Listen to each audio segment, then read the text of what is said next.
Bueno, buenas tardes. Hoy tenemos la segunda parte entonces de este seminario sobre básicamente la incidencia o la convivencia o los efectos de los medios de comunicación sobre la vida política, la cultura política, la vida política y por lo tanto el funcionamiento de la democracia. Ayer escuchamos las opiniones de dos dirigentes políticos de primerísimo nivel, con enorme experiencia en el Uruguay, y hoy vamos a tener la oportunidad de otro enfoque del otro lado, del lado de los medios de comunicación, para ver cómo ellos ven esta parte de la realidad política por un lado y su impacto, su rol en el mismo de distintos medios de comunicación. Los tres son de alguna manera muy diferentes, en edad. Martín debe ser más joven, en el medio en el cual trabajan, la prensa escrita, la prensa oral y televisiva, pero siendo diferentes entre sí, tienen tres cosas, a mi juicio, muy importantes en común. Para empezar, una gran capacidad personal. En segundo lugar, son profesionales, en el mejor sentido de la palabra. Y por último, y para mí lo más importante, son tres personas de gran honestidad intelectual, que es quizá de los tres motivos el que más me llevó a mí a pedirles que compartieran con nosotros y que nos ayudaran a pensar estos temas. La mecánica hoy va a ser parecida. Le vamos a dar la palabra por orden alfabético a cada uno, y unos 20, 25 minutos, y después vamos a invitar al doctor Lacalle a que se incorpore para tener una redondilla a partir de las preguntas que ustedes quieran hacer, a partir de los comentarios y preguntas que el doctor Lacalle y de las intervenciones cruzadas en todo caso que los expositores quieran hacer. Y bueno, veremos cómo lo desarrollamos a partir de ahí, siempre manteniendo el compromiso de que máximo a las 9 soltamos la tropa. Así que adelante, Martín. Buenas noches. Acá, vamos a hacerlo más informal. Primero que nada, un agradecimiento de orden por la invitación a la Cátedra de Ciencia Política y a la Universidad Católica, por la invitación y por la consideración personal, por habernos elegido para hacer esta exposición, y sobre todo también por haber dado 24 horas de diferencia entre la presentación de los presidentes Lacalle y Sanguinetti, porque por lo menos para los que no hacemos de la palabra, de la forma oral de comunicación nuestro trabajo, la diferencia de discurso iba a ser tremenda, así que por lo menos esas 24 horas van a marcar un poquito la distancia.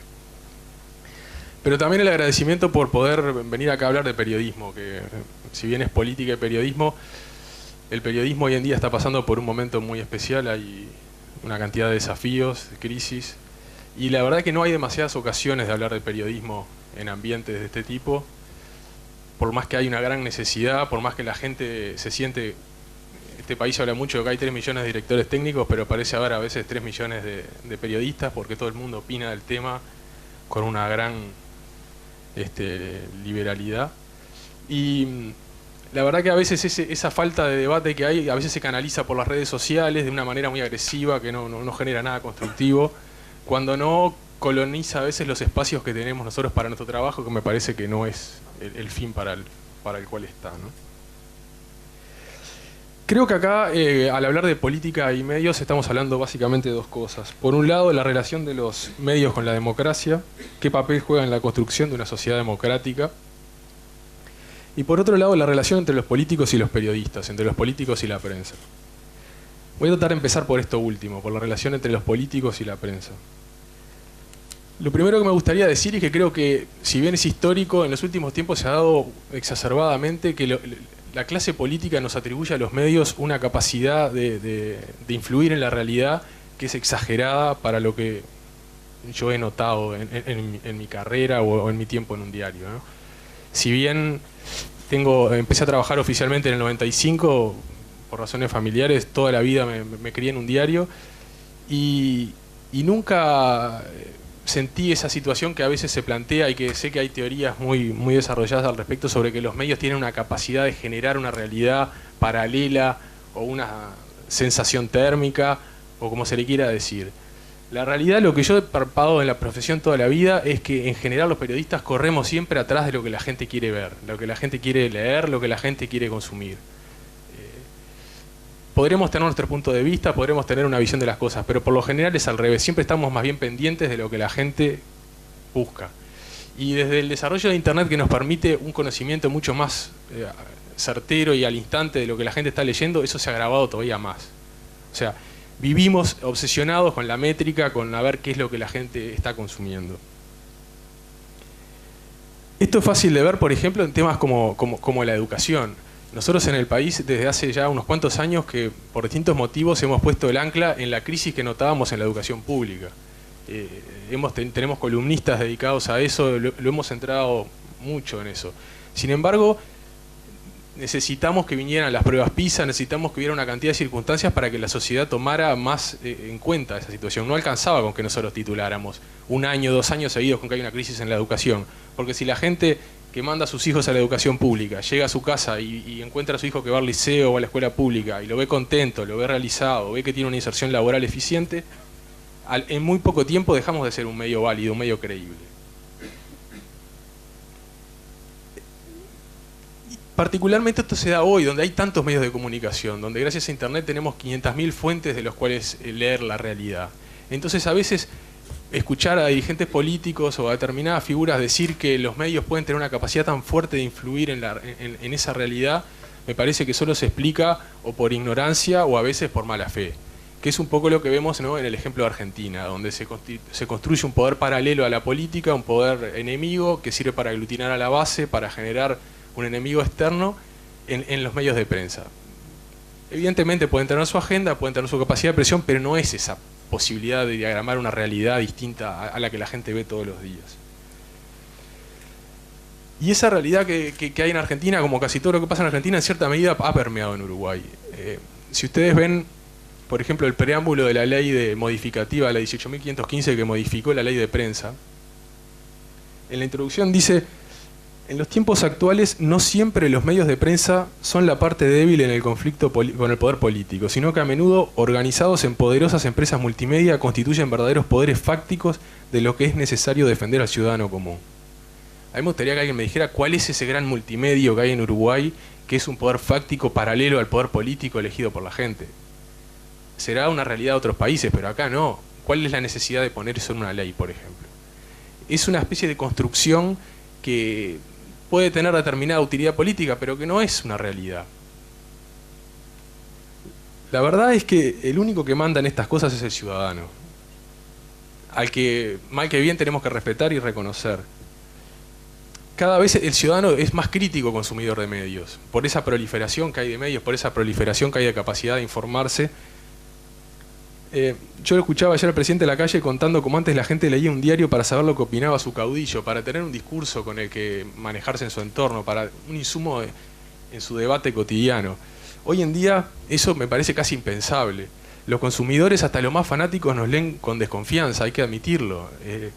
No quieren recibir una letra o un discurso, lo que quieren es recibir información y por lo general lo más aséptica posible. Después sí, quieren escuchar opinión, hay mucho consumo de opinión, quieren tener distintas visiones, pero no están buscando que les fabriquen un discurso o que les den insumos para su discurso cotidiano. Quieren elegirlo ellos.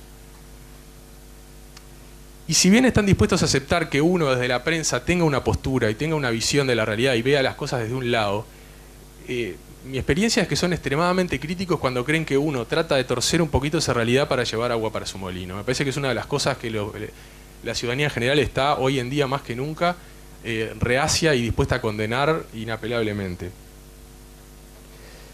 Quisiera decir también una de las cosas sobre el estado actual de los medios de comunicación y el rol crítico que se les adjudica en el nivel actual del debate político o de la apatía de la sociedad frente a estos temas de fondo. El doctor de Posada sugería un poco en los mails previos a esta charla de intercambio mencionar estos temas, hablaba sobre la banalización de la política, sobre el infotainment que se ha dado en llamar hoy en día. Lo primero que quiero decir es que no tengo datos objetivos, pero no estoy tan seguro de que haya caído tanto el interés de la ciudadanía por la política. Me parece que eso es un discurso que no está anclado en bases sólidas. Por ejemplo, ayer en la web del País, buscando en los analíticos, veía que de las 10 noticias más leídas, 5 eran de estricto cariz político partidario. Está bien que ese ranking tiene algunos toqueteos para que no aparezcan los fúnebres, que siempre es lo más leído, pero la realidad es que sigue siendo. Y los informativos de televisión, que evidentemente son políticos, están permanentemente en el lugar 1 o en el lugar 2 de los programas más vistos en televisión. Entonces, antes era mucho mejor. Antes la gente realmente tenía más interés en la política. ¿Qué dato concreto tenemos como para sostener eso? Antes también había sensacionalismo, había crónica roja.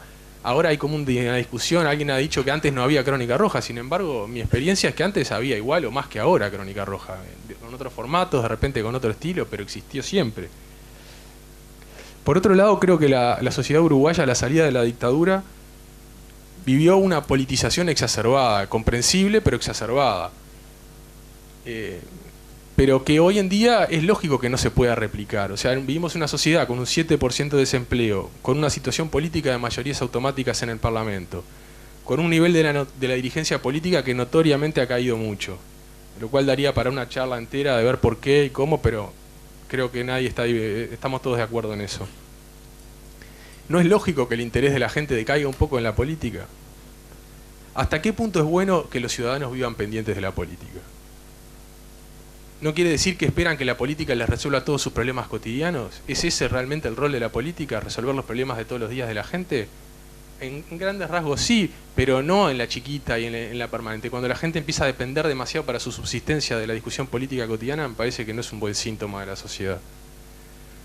Lo dejo un poco picando.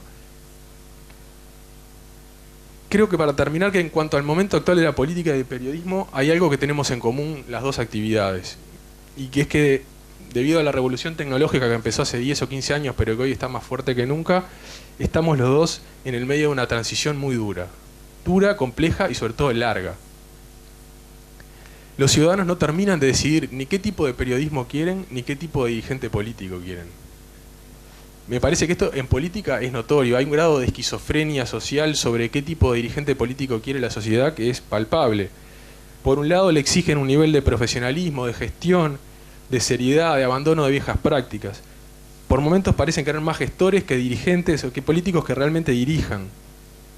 Si lo vemos en Europa, los principales dirigentes políticos hoy en Europa, Rajoy, Cameron, Merkel, Hollande, son tipos particularmente grises, no enamoran a nadie, tienen un discurso bastante opaco.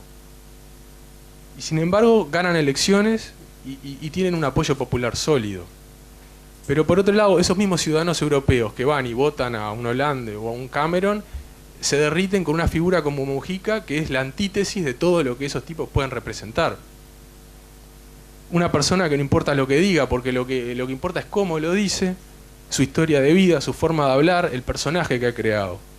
Entonces, ¿qué quieren realmente de un presidente? ¿Qué quieren realmente de la política esa gente? Lo mismo pasa cuando... sobre todo ahora en campaña todo el mundo dice no, que la gente no quiere ver peleas entre políticos. Bueno, yo les invito a mirar las páginas de las notas leídas de los diarios. Lo más leído siempre son cuando Menganito dijo no sé qué de aquel. O sea, la gente tiene un doble discurso mucho peor que el de los políticos en estos temas. Y en materia periodística la cosa es igual o peor. La gente todos los días parece querer consumir más periodismo, más comunicación, pero cada vez está menos dispuesta a pagar por eso que consume. Te exigen rigor, seriedad, profundidad, independencia política y ante los lobbies comerciales. Pero eso cuesta un precio. Y nadie parece sentir que tenga que pagar nada por ese precio. Por un lado consume masivamente un tipo de periodismo más light, mezclado con humor y poco riguroso. Pero si vas a los foros, a los comentarios de las noticias o te guías por los comentarios que te llegan por las redes sociales, son hipercríticos de todo eso mismo que están consumiendo. Yo siento que la respuesta a estas dos preguntas, o sea, ¿qué es lo que quiere la gente de los políticos y de los periodistas? Es un poco el eje central y la clave de todo esto que plantea la discusión. Y creo que el único que puede responderlas en el fondo es el ciudadano. un poco lo que decía ayer Sanguinetti, de que es el que tiene el sartén por el mango. Nosotros no podemos modificar al ciudadano. En todo caso se podrá modificar a través de la educación, determinadas circunstancias, pero nosotros recibimos un ciudadano hecho con el que tenemos que convivir y aceptar lo que quiere, lo que busca en los medios. Sus decisiones nos gustarán más o menos, pero son las que tenemos que seguir de atrás, tanto los políticos como los periodistas.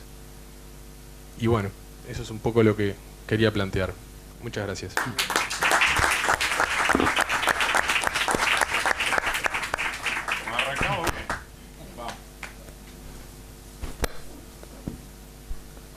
Bueno, muchísimas gracias a todos por la presencia, a la Universidad Católica, a la Cátedra de Ciencia Política, al doctor de Posadas por la invitación, al presidente de mandato cumplido.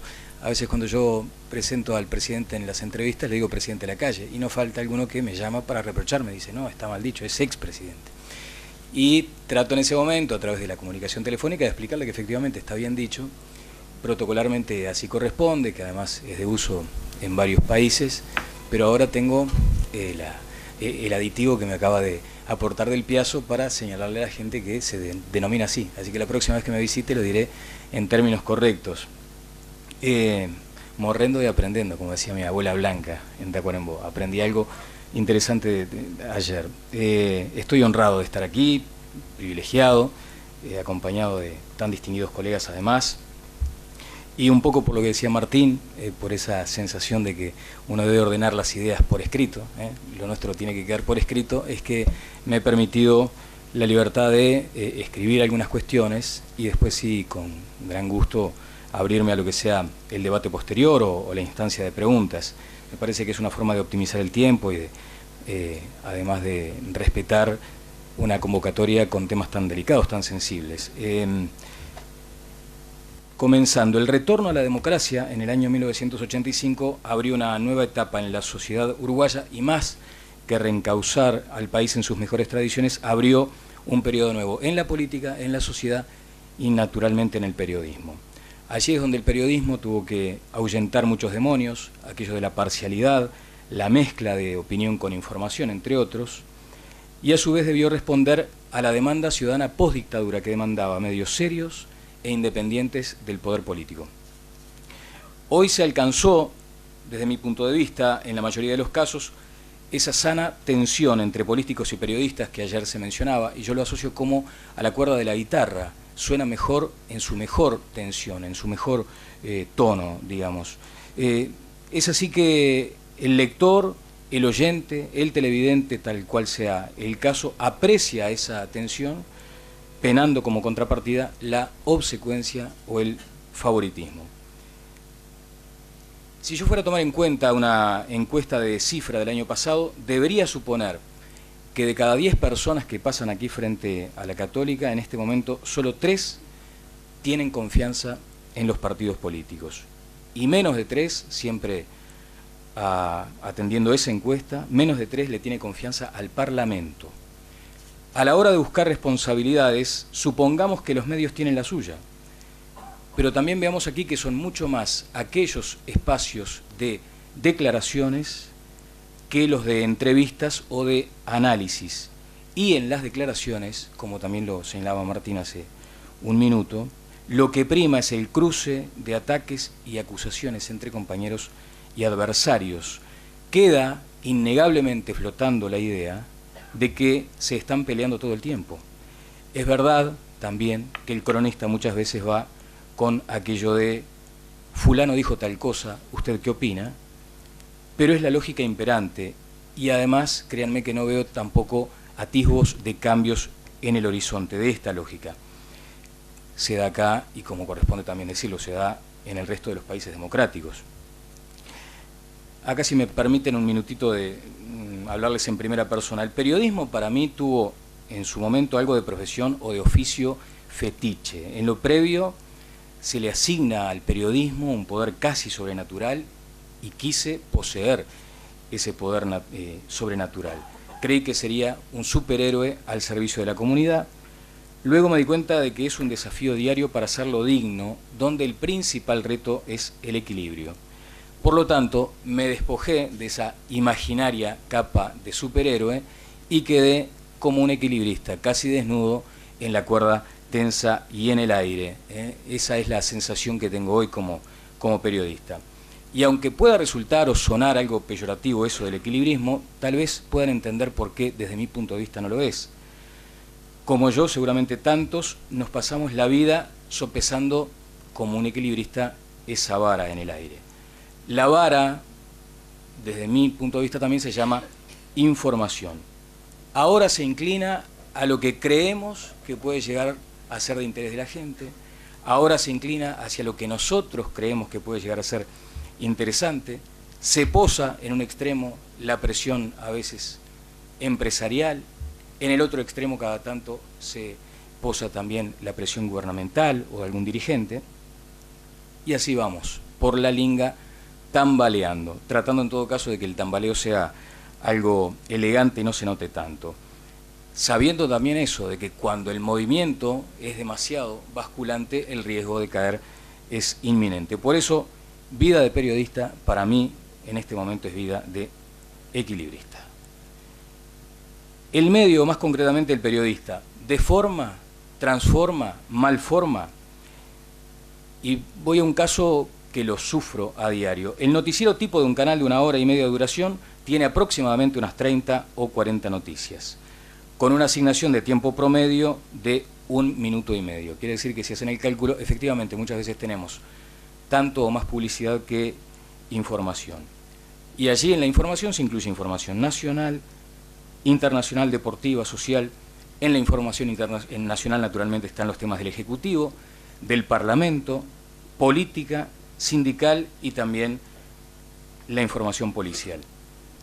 Con esos hilos, el editor, el coordinador, tiene que armar esa suerte de macramé para que el macramé quede bien tenso, consistente y además, si todavía puede ser posible, algo vistoso. Llegamos a la conclusión de que el medio entonces deforma, o al menos, para ser piadosos, transforma. En todo caso, la duda seguirá siendo la intención, con el agravante, acaso, de que la mayoría de los medios adolece o carece hoy, aquí en Uruguay, de manuales de estilo, además de la casi nula presencia de códigos éticos o deontológicos. Allí entonces cada uno está en ese ejercicio permanente de sacar conclusiones, lo premiará o castigará con el control remoto o dejando de comprar el diario o de escuchar la radio. Cuando el presidente de la calle hablaba ayer de su buena idea del vocero, concluía que en una sociedad de parientes no vale de mucho. Ahora bien, cabe preguntarse por qué no empieza el político por casa o por la casa de todos. ¿Por qué no nos ayudan, por ejemplo, con las interpelaciones? ¿Quién en esta sala se siente capacitado para hacer una síntesis perfecta de, vamos a ser generosos, le vamos a asignar un tiempo prudencial, 6 minutos sobre una interpelación de varias horas de duración? Cada uno de toda una bancada hablando sobre el mismo argumento o sobre idéntica postura. ¿Por qué no un vocero en las sesiones del Parlamento? Seguramente por aquello también del perfilismo. Esta es una especulación que ojalá que pueda ser respondida después en el transcurso de las preguntas, porque en los partidos hay perfilismo y eso es otra exigencia adicional a la búsqueda del equilibrio que debe ejercer a diario el periodista. No siempre, además, el legislador más mediático es el que más trabaja. Muchas veces el que está más en silencio es el que tiene mayor asiduidad en el trabajo de las comisiones, que es donde empiezan a nacer los proyectos o las leyes.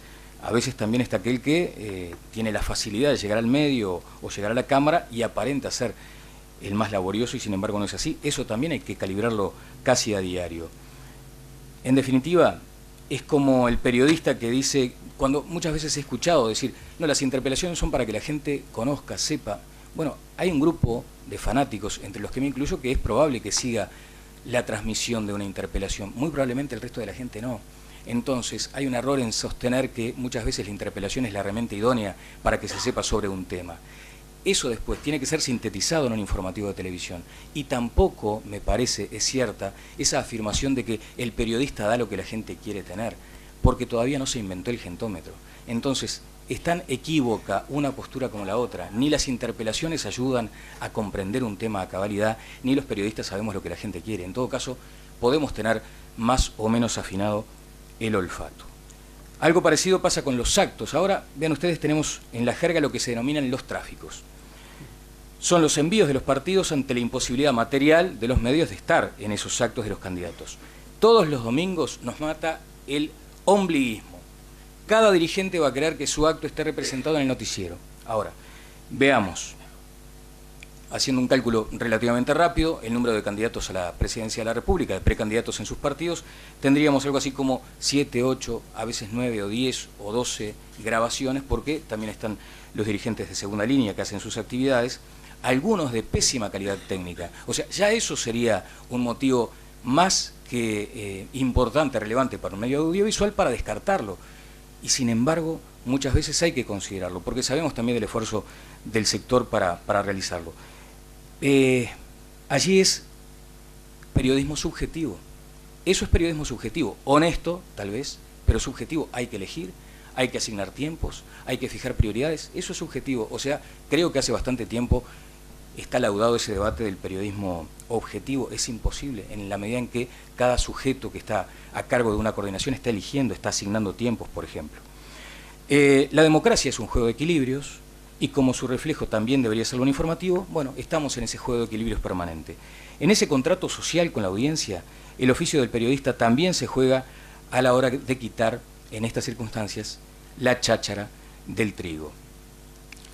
Me voy a detener brevemente en el tema de la entrevista, porque además es algo que me involucra afortunadamente a diario, y no hay nada más atrayente para un periodista que hacer entrevistas para recibir a personalidades de la talla, de la estatura intelectual o política como los expresidentes que nos acompañaron ayer, el doctor de Posadas y tantos ejemplos.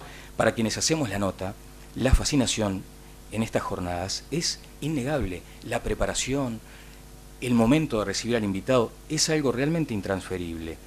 En mi caso, luego cuelgo entusiasmadísimo la nota, la entrevista a mi canal de YouTube. Y cuando voy al Analytics, a la herramienta esa que me permite analizar las entrevistas, me indica que la gente no fue más allá de los 8 minutos. No consumió más de 8 minutos de la entrevista que le hice, por ejemplo, al presidente Lacalle, en promedio. Eso hace que me proponga notas más breves. Y eso distorsiona el espacio. Lo condiciona para mal, pero el dato frío a mí me interpela. O sea, me obliga a decir, bueno, a ver, ¿qué hago? ¿Sigo fascinado por esta charla con una persona tan calificada o tengo que acomodarlo, tengo que hacerlo más directo, más tenso, en fin? Entonces es una situación complicada. El auspiciante del espacio también querrá que la gente llegue al término de la entrevista para que se note además su cierre. Hay una apertura y hay un cierre. El auspiciante quiere que la gente llegue con interés al cierre.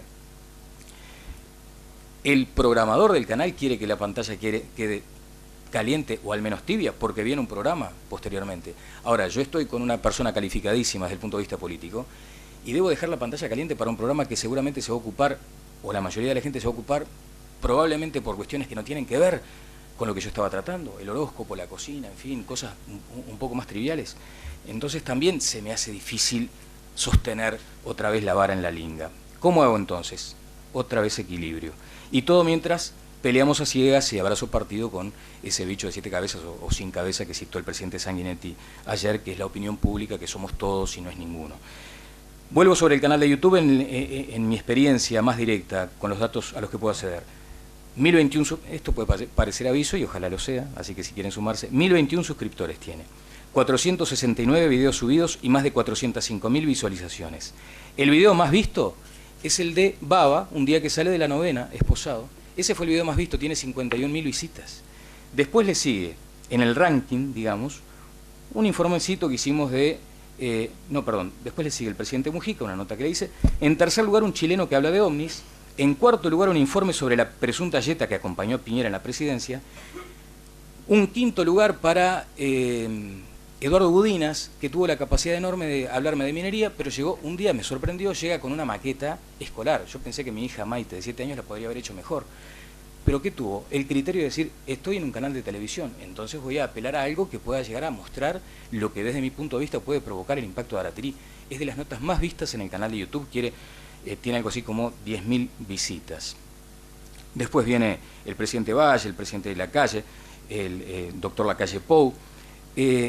Entonces, si me pongo a analizar ese dato, ese instrumento que es el Analytics de YouTube, ¿cómo programa la semana anterior? Me olvido de la campaña electoral y voy a lo paranormal o voy a lo trivial. No puedo, porque ahí me parece que hay un contrato social también del periodista y debe seguir de cerca lo que es este momento que es clave para la sociedad. O sea, estamos viviendo una instancia electoral que no admite que nos distraigamos analizando si es posible o no que tal vez otra cuestión me diera más rating. Allí hay que comprometer rating, pero hay que prestar ese servicio. La tecnoanarquía. La tecnología plantea nuevos desafíos para el periodismo que tienen mucho que ver con la democracia. Con Internet surgió la hiperinformación y una sensación de gratuidad que está golpeando a los medios de comunicación y por lo tanto a nosotros, como lo hace con los artistas, y si bien las redes sociales son una herramienta indispensable, desde mi punto de vista, para el periodista, son una extraña y anárquica competencia para los medios tradicionales, y es más, ya se está hablando del periodismo comunitario. Parece que todos, como lo dijo Martín, son periodistas, y esto no es así, no debe ser aceptado, ni siquiera como una posibilidad. Tampoco veo por dónde podría comenzarse una regulación en esa materia.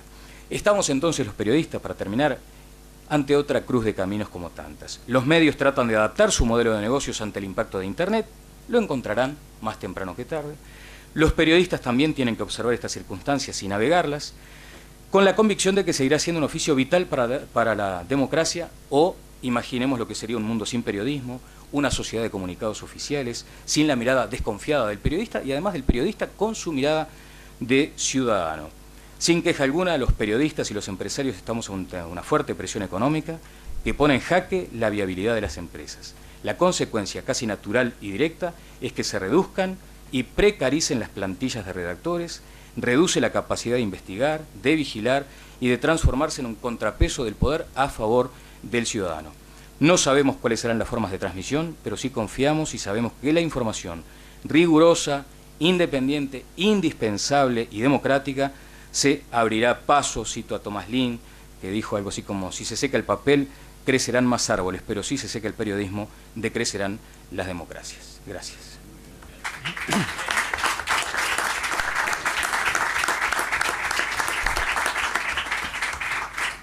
La vara está alta, ¿eh? Adelante. Bueno, buenas noches. Por supuesto que también le agradezco al doctor Ignacio de Posadas la invitación y les agradezco a los colegas que hoy me acompañan en la mesa. Les agradezco al doctor Lacalle y al doctor Sanguinetti sus intervenciones de ayer. Creo que todos estamos pensando juntos y ojalá esto resulte útil para ustedes, para el público. En la invitación que el doctor de Posadas nos formuló para estas jornadas, nos planteaba a los panelistas algunas preguntas. Y una de ellas, una de las dos, decía: hoy hay en los electorados, sobre todo los jóvenes, un fenómeno de desinformación, desinterés, apatía y hasta rechazo hacia la política, instrumento esencial a la democracia, e incluso hacia algunos elementos claves de la democracia, el Parlamento, por ejemplo. ¿Puede esto ser atribuido en parte, al menos, a los medios? Voy a contestar esta pregunta y después, en todo caso, paso a la otra. Las dos son preguntas difíciles, desafiantes, pero la pregunta era: ¿puede esto ser atribuido en parte al menos a los medios? Mi respuesta es que sí, que los medios de comunicación tienen alguna parte de la responsabilidad, sobre todo si pensamos en algunas modas que se han ido instalando en los medios en los últimos años. Podría hablar de la televisión, podría hablar de la prensa, pero mejor me centro en lo mío, me centro en la radio. La primera de esas modas fue la obsesión con la brevedad. Supuestamente la gente vive ahora a otro ritmo, no tiene tiempo para concentrarse en una nota larga, hay que acortar las entrevistas y los informes, todo lo que pueda durar 5 minutos es bienvenido, etc. Daniel nos hablaba recién de estos dilemas. Y yo no voy a negar que algo de eso hay. Sanguinetti mismo lo comentaba ayer a propósito del cine, cuyo ritmo en su momento, ya hace años, se había visto trastocado por la llegada de la televisión y sobre todo por el videoclip, y hacía la comparación entre la Dolce Vita del año 60 de Fellini y la película similar de ahora, La Gran Belleza de Paolo Sorrentino. Bueno, algo de eso hay, pero no se puede sacrificar todo en aras de esa supuesta máxima inamovible. Una de las ventajas de la radio es, como decía ayer el doctor Lacalle, su facilidad para transmitir conceptos. no hay imagen que distraiga, hay menos presión por el vértigo que en la televisión. Entonces, esa fortaleza hay que defenderla y hay que reservar espacios donde la velocidad no sea quien mande y donde el periodista y sus invitados se tomen el tiempo como para profundizar y desarrollar las ideas, sus razones, los antecedentes, los pros y los contras, las consecuencias, las diferentes alternativas, etc. Hay que hacer ese esfuerzo, no hay que dejarse llevar por el viento. Cuesta, pero hay que intentarlo. Hay que intentar que esa moda no lo sobrepase a uno. Otro ejemplo. En varias emisoras se opta deliberadamente por una onda frívola en el manejo de los asuntos de la actualidad. Hablo no solo de la política, hablo de la actualidad. En especial, parece que está bien visto hablar mal de los políticos. Periodistas y comunicadores salen a pegarle a los políticos, muchas veces sin fundamento, y con la primera idea que se les ocurre, en serio o en broma, en lugar de dedicar tiempo y esfuerzo a entender los temas que están en el tapete y convertirlos en un producto periodístico a partir del cual el oyente, ahí sí, pueda sacar sus conclusiones a favor o en contra. Esto pasa, hay muchos ejemplos, y puede ocurrir por dos razones. Una, por necesidad. Esa radio no factura lo suficiente como para afrontar los gastos que se requiere para realizar un trabajo periodístico mínimamente serio. Piensen cuántos programas de actualidad en radio se reducen a un comunicador sentado frente al micrófono leyendo los diarios, y leyendo los diarios con suerte, porque probablemente en muchos casos lo que haga sea leer los diarios en internet. O sea, en cuántos casos esa radio ni siquiera compra el diario en papel. O sea, hay una hipótesis posible que es la de la necesidad. Hay otra hipótesis que es la decisión consciente del periodista que dirige y o conduce el espacio. Por ejemplo, porque asume un periodismo donde se la juega, pero al mismo tiempo no está dispuesto a trabajar demasiado en la preparación del programa, y entonces se limita a leer títulos o notas de los diarios y así sobre la marcha espontáneamente va improvisando lo que son en realidad primeras impresiones. Pero también existe otra variante de comunicación radial que juega en esta misma dirección, que es lo que podríamos llamar infotainment, que ya ha aparecido en más de una de las intervenciones entre ayer y hoy. O sea, la mezcla de información con entretenimiento. Por supuesto, se puede sostener que en ese concepto no hay en principio nada negativo. El periodismo, para hacerse entender, para llegar efectivamente a su público, debe ser entretenido. Pero todo tiene sus límites.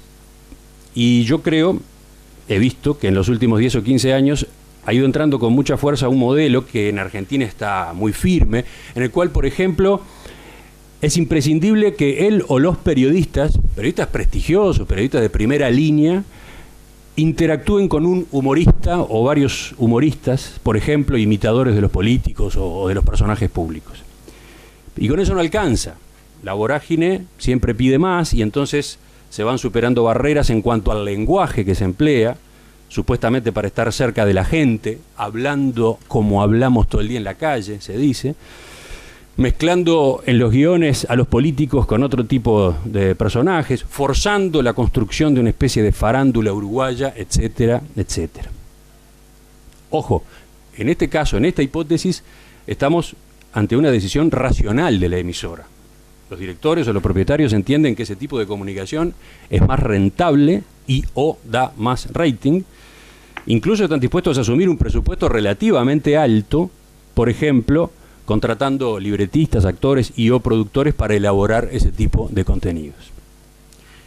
En cualquiera de estas modalidades que acabo de repasar, me parece claro que el público se informa mal.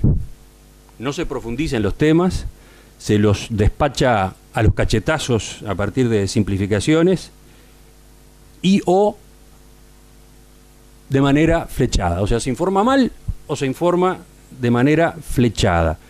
No necesariamente flechada por un filtro político partidario, sino más bien por un filtro, digamos, hiperescéptico, ácido porque sí, desconfiado y lleno de especulaciones y pelotazos. Y acá un agregado, una observación. Esa es la forma en la que se aproxima a la actualidad una cantidad importante de uruguayos cada día. Esa es la forma que elige una cantidad importante de uruguayos para aproximarse a la realidad a través de la radio. Dedican un tiempo respetable que no dedican a otra cosa, que no dedican a leer un diario, que no dedican a leer un semanario, etc. Bueno, y ahí está la otra parte de este problema. Hay una cantidad importante de uruguayos que consumen muy convencidos ese tipo de encare de las noticias en nuestro país. ¿Cómo hacerle cambiar sus gustos? Esta pregunta se relaciona a su vez con un cambio importante que se está dando en el comportamiento del público a partir del avance de Internet, los teléfonos celulares y las redes sociales. De nuevo, estas nuevas tecnologías no tienen en sí mismas nada de malo. Todo lo contrario. Fíjense, por ejemplo, algunas ventajas. Han abierto infinidad de canales de expresión para las inquietudes de la sociedad, han permitido el acceso a los mejores medios periodísticos del mundo al instante y con un costo insignificante. Incluso han facilitado y abaratado notablemente el trabajo de los propios periodistas. Así que, en principio, no hay nada de lo que quejarse con respecto a Internet, teléfonos celulares, redes sociales. Sin embargo, también han llevado a que una masa importante de personas se haya volcado a un contacto frívolo con la información de actualidad y con la política en particular. Leen con suerte los titulares de las noticias o simplemente los 140 caracteres de un tuit en el cual se resume la noticia, o alguien, por ejemplo, un político incluso, opina. Un amigo, un dirigente político, un famoso mediático. Bueno, eso se consume y por esa vía indirecta se accede a la información. Y además participan y opinan en las redes sociales. Eso, en principio, suena saludable. Aprovechan un espacio de participación que hasta hace poco no existía. Pero ocurre que en general lo hacen al estilo de esos periodistas o comunicadores radiales de los que yo hablaba recién. O sea, solamente leen el titular o leen 3 párrafos de la noticia, no se preocupan siquiera de verificar la veracidad de la información y con esa base opinan. Con esa base lanzan sus comentarios ligeros, que además caen en medio de una catarata de barbaridades y o chistes escritos por el grueso de los miembros de esos foros, que se van retroalimentando en una espiral que tiene poco de constructivo. Eso pasa, eso ocurre en las redes sociales. Entonces, ¿cómo se hace para convencer a esos uruguayos de que se vinculen con la actualidad de otra manera? De una manera crítica, sí, pero fundada en que hubo un esfuerzo por comprenderla, dedicándole tiempo, dedicándole cerebro. ¿Cómo se hace? Bueno, es una pregunta muy desafiante. Yo no tengo una respuesta redonda para darles, el asunto me preocupa, el asunto me hace pensar permanentemente sobre mi trabajo. Estamos en tiempos desafiantes, lo decía Daniel recién, la política, los medios, estamos desafiados por estos cambios y estamos tratando de entenderlos y de adaptarnos a ellos. Una de las claves, en todo caso, es buscarle el lado positivo a estas nuevas tecnologías, entenderlas, aprovecharlas. Por ejemplo, está claro que un programa radial como el que yo dirijo no puede hacerse exactamente igual que como lo hacíamos hace 29 años cuando empezó. No alcanza con salir al aire. Nuestros contenidos deben tener sus versiones disponibles en Internet para que el público pueda escucharlos fuera del horario en que se emitieron. O debemos conectar nuestra tarea con Facebook y con Twitter, llegando de esa forma a quienes están absolutamente acostumbrados a vivir en eso que es una gran plaza pública por donde para ellos pasa la realidad. Tenemos que meternos en esas redes sociales, tenemos que interactuar con esas redes sociales, pero claro, la cosa no se limita a estar, hay que estar de manera efectiva, lo que implica dominar el lenguaje, jugar con la interactividad, etcétera, como mínimo, y eso no es nada fácil. Eso todavía lo estamos aprendiendo, y en el caso mío en particular, admito que estoy bastante lejos de ser un usuario eficiente de esas tecnologías desde el punto de vista que lo estoy planteando, desde el punto de vista de la proyección del trabajo que hago en un medio de comunicación tradicional. Esto es lo que tenía para contestar, más allá de que podemos discutir después algunos de estos aspectos, sobre el primero de los temas que planteaba el doctor de Posadas. ¿Hay tiempo como para pasar al segundo? ¿O empezamos el debate y después... Ya tenemos muchas cosas, ¿no? Empezamos el debate. Perfecto, entonces empezamos acá la discusión. La verdad que para mí esto está interesantísimo.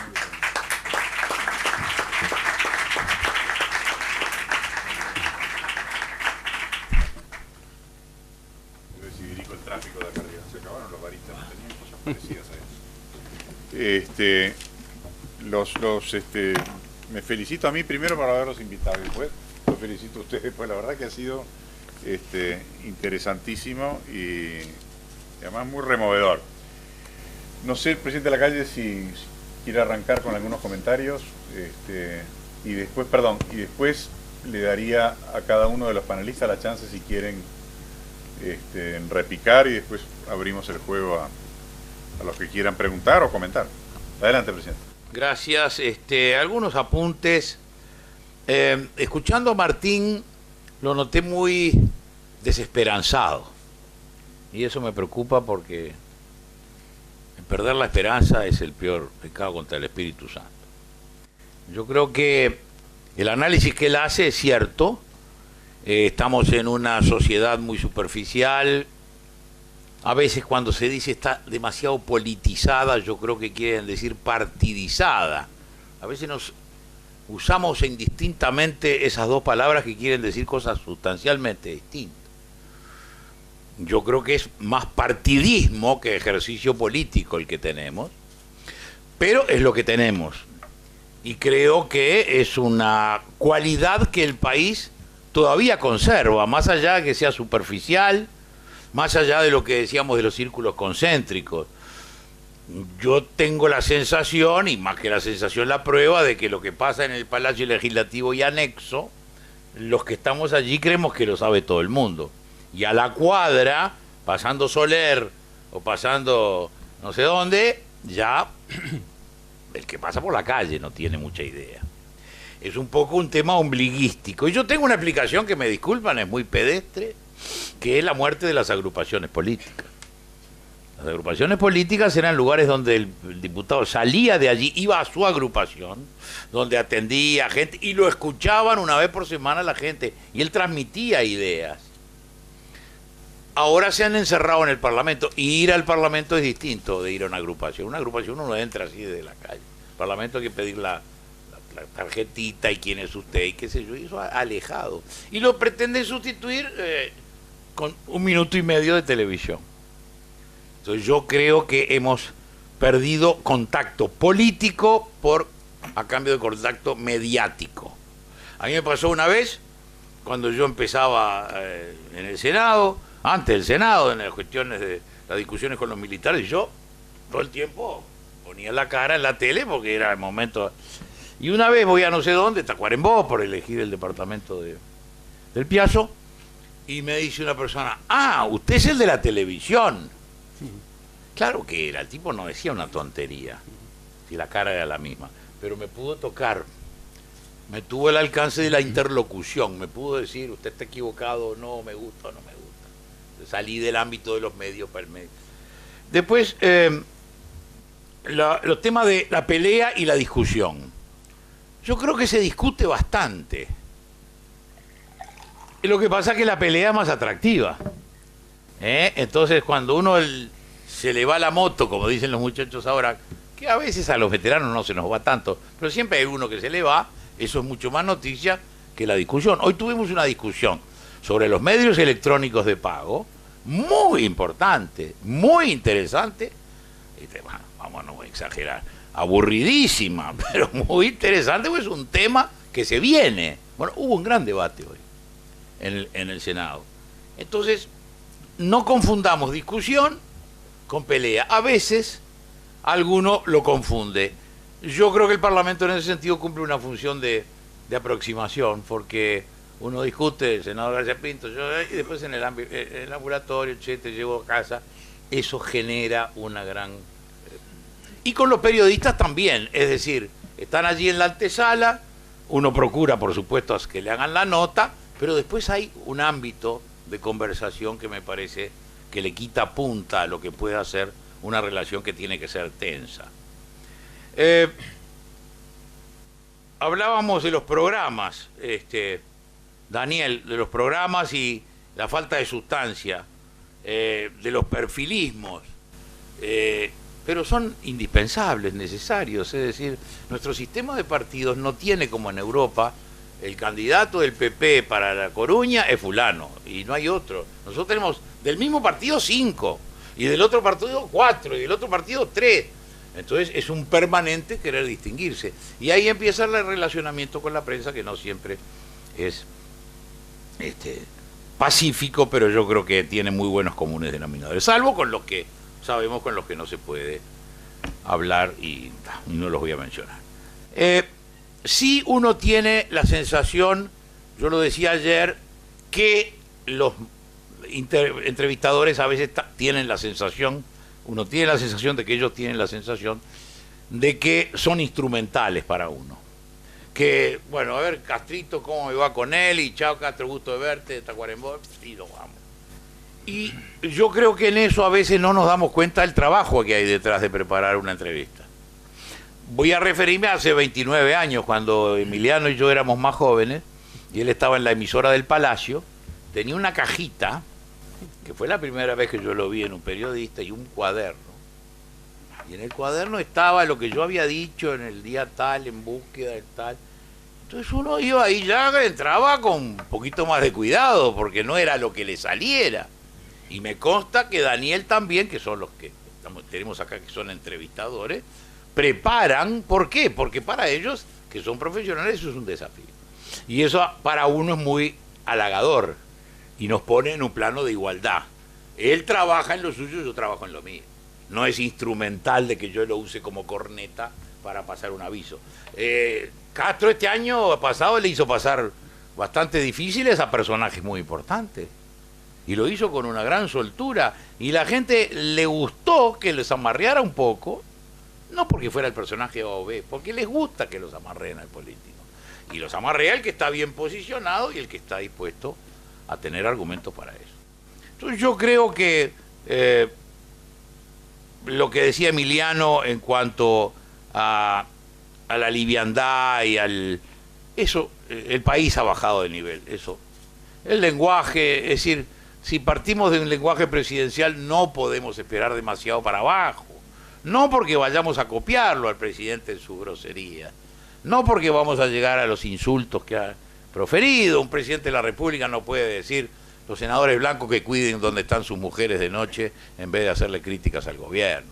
Me parece que eso es descender demasiado, y eso lo ha dicho el presidente de la República del Uruguay. Hay una bajada. Y de la Argentina hemos traído la barra brava, las palabrotas, como copia, y es una lástima, porque hay cosas buenas de la Argentina para copiar. Entonces yo creo que nuestro nivel periodístico es bueno, hay de todo, pero acá tenemos nosotros a 3 jóvenes, que son mucho más jóvenes que nosotros, que nos hacen augurar que va a haber nivel para el futuro. Muchas gracias. No sé si alguno de los panelistas quiere añadir, comentar, preguntar, discutir, discrepar. Lo único que quiero decir es que si me notó desesperanzado, las palabras del presidente fueron bastante más desesperanzadoras que las mías. No, pero bueno. Por algo somos el mismo palo. Públicos, para conocer mejor, para saber más.